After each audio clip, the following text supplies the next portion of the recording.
Crawford's a great boxer, top 3 pound for pound, but come on, he can do better. Childhood love or not, no excuse for her not to stay in shape. Naturally, Crawford wasn't having it, like in previous instances where boxers took aim at his family. He clapped back at Canelo hard. Security held him back, but Crawford kept cursing and screaming. "Keep my family out your mouth, fool. Just leave them out your mouth. I wish you the best, but if you go there, we've got problems." He was so fired up that he couldn't be calmed down or even brought back to his seat, forcing the interview to end prematurely and be rescheduled. Still, tensions between the two continue rising. Fans reacted quickly. One wrote, "Loving how this is heating up," while another added, "Angry Crawford versus angry Canelo? Real Fatal Fury vibes." A third said, "Yeah, Canelo was wrong for that, but if it fuels the fire, why not?" Crawford fired back, saying, "You caught me off guard and couldn't even drop me. In the street, I'd break your neck. On my kids. Not in the ring. Right now, outside, I'd destroy you." Another fan commented, "Disgraceful of Canelo, childish and unsportsmanlike.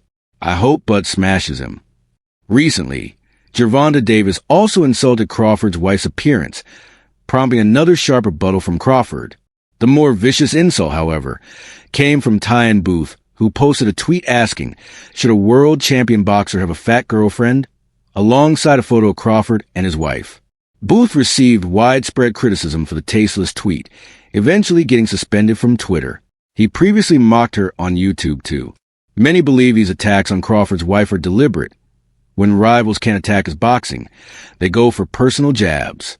Crawford responded directly with a tweet, "We got passports too, you know." Booth said on his channel, "He's a world champ, made money, trained hard, yet that's the woman he's with? If he was a big man, he wouldn't pull her." Fans and boxers alike defended Crawford on Twitter. Meanwhile, ahead of their September 13th bout in Las Vegas, Canelo and Crawford sat down with Shaquille O'Neal, Dana White, and Tom Brady. Canelo again questioned Crawford's resume, saying he's good, but where's the elite competition? Though Crawford has wins over Errol Spence Jr., Amir Khan, Kell Brook, Sean Porter, and Jeff Horn, he pointed to Victor Postal and Ricky Burns as elite, which Canelo mocked. Eddie Hearn agreed with Canelo to a point, noting it wasn't Bud's fault he didn't get marquee names in their prime. Hearn said on Fight Hub TV, "It's unfortunate. He never had those huge fights. Ricky Burns is great, but for generational greatness, you need more." Many critics also argue Khan, Brook, and Spence were all past prime when Crawford beat them. Hearn noted that facing a smaller man like Crawford may not elevate Canelo's legacy like facing David Benavidez might. Nonetheless, Bud is a 2-division undisputed champion. Canelo said, "We'll see if he brings something to the table." Crawford needs to climb 2 weight divisions, a steep task. But if anyone's up to it, it's Bud. He shines in the big moments. Some doubt if Canelo is still elite, pointing to his lower punch volume in recent fights.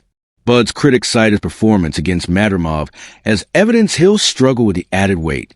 On the GOAT's podcast, Brady said he never thought about fighting Crawford due to the weight gap, but respects the challenge now. Canelo added, "You never know where boxing will take you.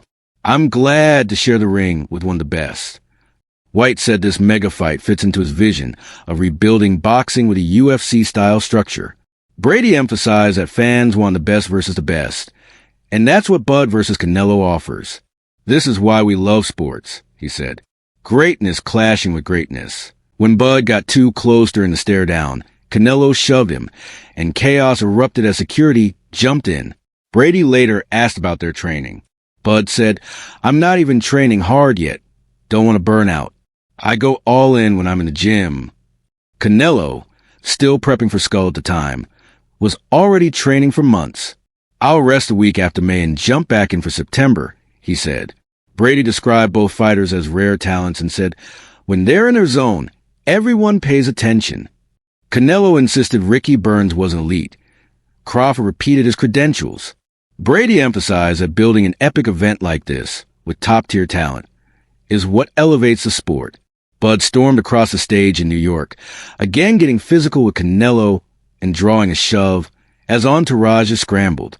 Bud is hunting Canelo, he said, adding, "Them belts? Coming home with me." Canelo, who needed a smaller ring for fight, was met with Bud's response.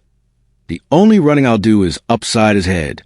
With both having conquered four-weight divisions, they are on a collision course.